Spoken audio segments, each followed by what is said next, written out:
Hey guys, just want to talk to you a little bit today about my experiences in Lockup. Lockup, for those of you who don't know, is the jail within the jail. You got your general population, that's where most people are doing their time together, be able to come out for chow, get small privileges, be able to get to showers more often, there's more movement, you get commissary. Lockup is when you break the rules inside whatever they are. It could be very small, it could be very big. But lockup is where you end up going. It's the jail within the jail. A lot of times they call it the hole, the hammer, disciplinary segregation. There's a lot of names for it, but those are just the ones that come to mind right off the top, the most common.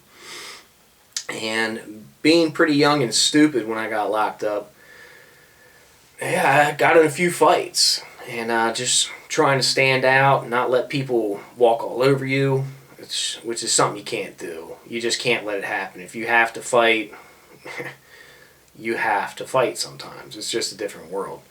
And a lot of the main logic behind that, people will tell you, it's not can you fight, it comes down to will you fight? Do you have heart? Are you going to stand up when somebody comes at you who's bigger than you, scarier than you, selling a whole bunch of death threats, and they get inside your head? What are you going to do? You going to sit there and cop deuces and back up? Nah, you can't do that. So you got to fight. You know, if you can't avoid the fight, hey man, you better win it. Or at least show some heart. So for me, I ended up getting in a couple of stupid fights when I was, like I said, young and dumb. And it ended up costing me pretty dearly when I look back. I ended up spending 120 days in lockup in the county jail for a couple of fights in a row. And I spent my first Thanksgiving, Christmas, and New Year's all in that place. It's a jail within the jail. It's no fun to be in there. Like I said, no commissary. You're not really getting any movement. You're in a cell 23 hours a day. And you get, about 1 hour a day where they'll come and let you out so that you can get your shower and a little bit of just movement within that small block of area. Different places, they'll call it the dog cages or the dog kennels. And I'm sure you've seen them on movies where they have those chained-in fences where you just get dropped into it, let them unhook you, and that's your recreation. But I didn't have any outdoor recreation at this particular facility. It was all inside. I was able to get a shower. And so, stay clean at least. But lockup's no fun. They bring your food to you. There's not much socializing. You just don't have anything to do. It's slow time. So you're inside your head. You try to read as many books as possible.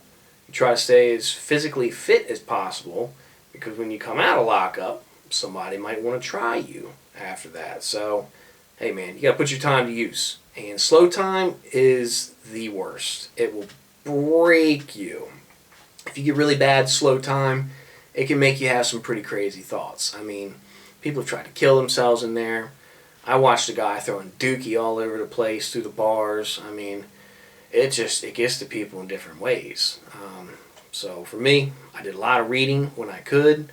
I just tried to do that to burn my mind down, just to calm it so I can get through some.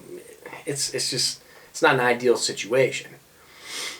Lockup's actually where I got a lot of my initial strength. When I'm coming off the streets, I was a pretty skinny guy. I was a little strung out, doing some dumb stuff, and just not living healthy, not living too solid.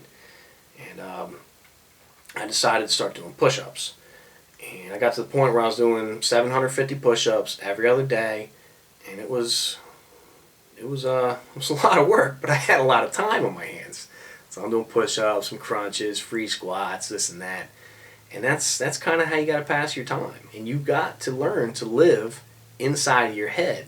If you're going to put yourself in a situation where you're segregated from everyone else, you've got to be able to handle being alone. Because you're going to be.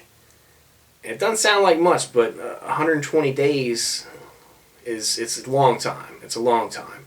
And but looking back, it was actually kind of good for me, because I got a lot of the yah-yahs out of me. I got that stupidity out while I could, instead of going and messing with somebody in the wrong institution who isn't just going to fight you. they're going to give you a free helicopter ride to shock trauma when they chop you up and you're bleeding in the yard. So, thankfully, I got my stupidity out and showed that I would fight. And a lot of times that can keep some people off your back. Not everybody's going to really care. You always got your knuckleheads that want to throw down no matter what. They're pissed off and they just want to be like that. So, you never know. Sometimes you can't avoid it, but you hope you can. Oh, that brings me to this. There's a phrase that I live by, and I've been wanting to say this. It's the wise man doesn't get himself into what the smart man has to get himself out of. When you think about that, that's seeing the danger ahead and trying to avoid it by operating and moving properly throughout the system. The way that you talk to people, the way that you carry yourself can save you from a lot of problems later on. If you're willing to use your brain just a bit, you can actually avoid most of the pitfalls in jail. But people are so reactive instead of proactive, taking the thought ahead of time and figuring out the scenario before it arises, watching the dangers and the pitfalls, and then avoiding it. That's one of my phrases that I still live by to this day. The wise man does not get himself into what the smart man has to get himself out of. I love that phrase simply because it just makes the most sense. And as a young kid, it gave me a lot of foresight. So I didn't get a whole bunch more fights after that. I actually didn't really have too many problems after my 120 days in lockup. And it wasn't because I was just some tough guy or anything, but it's just people realize that you will fight if you have to. So lockup sucks. If you go in there, you better make sure they give you a little bit of extra coffee in the morning, because luckily I had a couple of guys I knew that worked in the kitchen, and they'd slide me an extra coffee. Hey man, coffee? Yeah, I got you.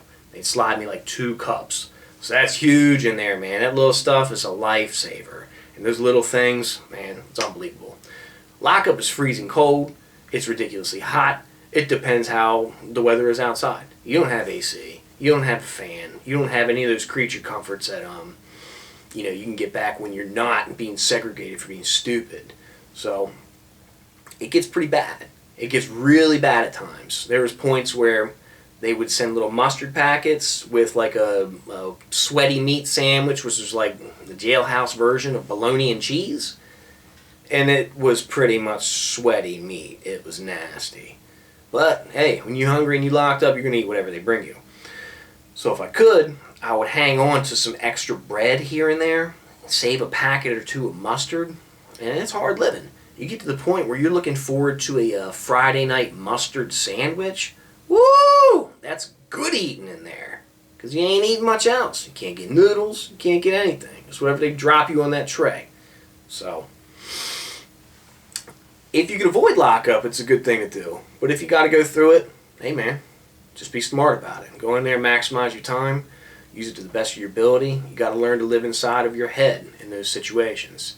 You can't let every little thing around you affect you, because if it does, then you're basically subject to what other people are doing, and you're being blown around by what they're trying to, how they're trying to live. So you got to learn to live inside your head. You got to learn to avoid some of the BS that goes along with everything, and just stay busy. But hey, if it comes down to it, and somebody really wants to fight you, man, do what you got to do. Take care of that money quickly. Don't get yourself a street charge by pummeling them and like really messing them up. But if you can most altercations can be dealt with in-house, in jail. If you take it too far, they can charge you with an assault charge on the street. And usually when that happens, that will run consecutive to whatever time that you have, not concurrent. The differences are huge. Concurrent means that the larger number swallows up the smaller. If you got an 8-year bit and a 6-year bit and you're running concurrent, you're doing 8 years. If you got an 8 and a 6 running consecutive, that's 14. So, street charges, be careful. If you got to fight, handle your money. If you got to go to lockup, mustard sandwiches. All right, talk soon.